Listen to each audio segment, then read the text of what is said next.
एक ऐसा कारोबार जहां हर दिन 500 करोड़ से ज़्यादा का दांव खेला जाता है, जहां 45 करोड़ से ज़्यादा लोग सपना देखते हैं और भाग्य आजमाते हैं। कुछ लोग रातों रात करोड़पति बनते हैं तो वहीं पर कई लोग कर्ज और मानसिक तरीके से तंग होकर यह जंग हार जाते हैं।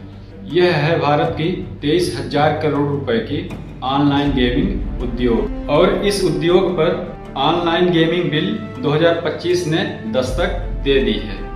तो चलिए जानते हैं कि इस बिल से क्या क्या प्रभाव पड़ेगा और इसे लाने की क्या जरूरत थी। नमस्कार दोस्तों, स्वागत है आप सभी का हमारे YouTube चैनल स्टोरी अड्डा में। तो चलिए दोस्तों, सबसे पहले जानते हैं कि ऑनलाइन गेमिंग की शुरुआत कब और कैसे हुई।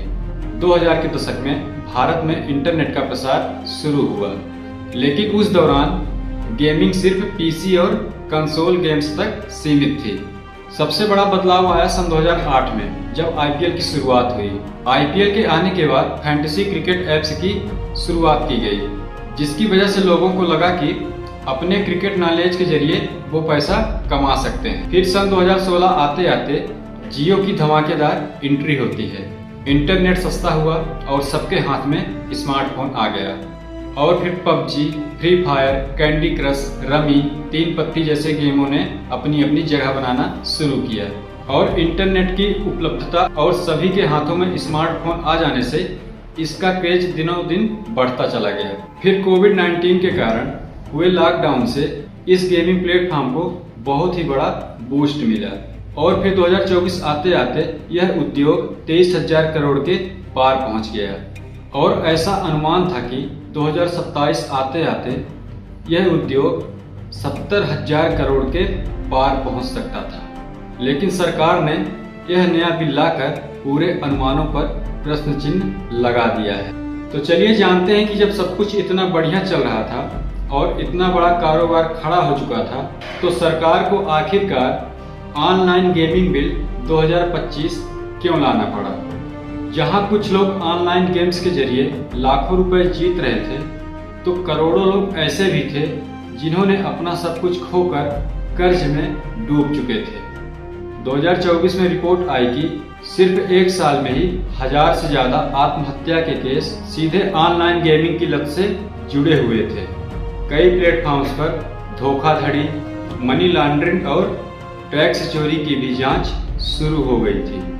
यहाँ तक कि 15 से 16 साल के बच्चे भी ऑनलाइन गेमिंग के जरिए लाखों रुपए हारने लगे थे। दोस्तों, जहाँ पर कुछ लोग लाखों रुपए जीतकर रातों रात स्टार बन जाते हैं, और वहीं इन जीतों का दिखावा सोशल मीडिया और विज्ञापनों पर खूब किया जाता है। लेकिन इस चमक धमक के पीछे एक कड़वी सच्चाई छुपी हुई है। करोड़ों लोग ऐसे भी हैं जो इस लत की वजह से सब कुछ गंवा दिया है, और यही कारण है कि सरकार को इसमें दखल देना पड़ा और कड़े कदम उठाने पड़े। इस बिल के मुताबिक रियल मनी गेम्स, चाहे स्किल्ड आधारित हों, चाहे चांस या किस्मत आधारित हों, यह पूरी तरीके से बैन हो गई है। जब से बिल पास हुआ है, इसका प्रचार, विज्ञापन, वित्तीय लेन देन और संचालन अब पूरी तरीके से गैर कानूनी माने जाएंगे। इन सब के बजाय सरकार ई स्पोर्ट, सोशल और एजुकेशनल गेम्स को बढ़ावा देगी।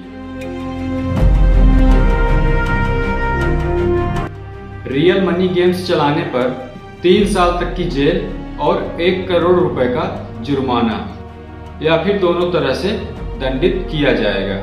रियल मनी गेम्स को प्रमोट करने पर या विज्ञापन करने पर 2 साल की जेल और 50 लाख रुपए का जुर्माना लगेगा, या फिर दोनों ही हो सकते हैं। और तो और, यदि कोई ऑनलाइन गेमिंग में अवैध कारोबार करता है तो पुलिस उसे बिना वारंट के ही गिरफ्तार कर सकती है और उस पर मुकदमा कायम कर सकती है, जो गैर जमानती होगा।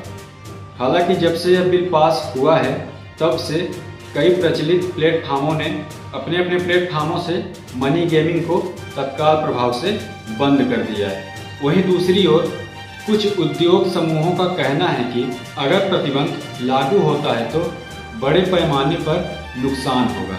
उनका अनुमान है कि करीब 2 लाख नौकरियां जा सकती हैं। साथ ही 25,000 करोड़ रुपए के प्रत्यक्ष विदेशी निवेश और 20,000 करोड़ रुपए के कर राजस्व पर प्रभाव पड़ेगा।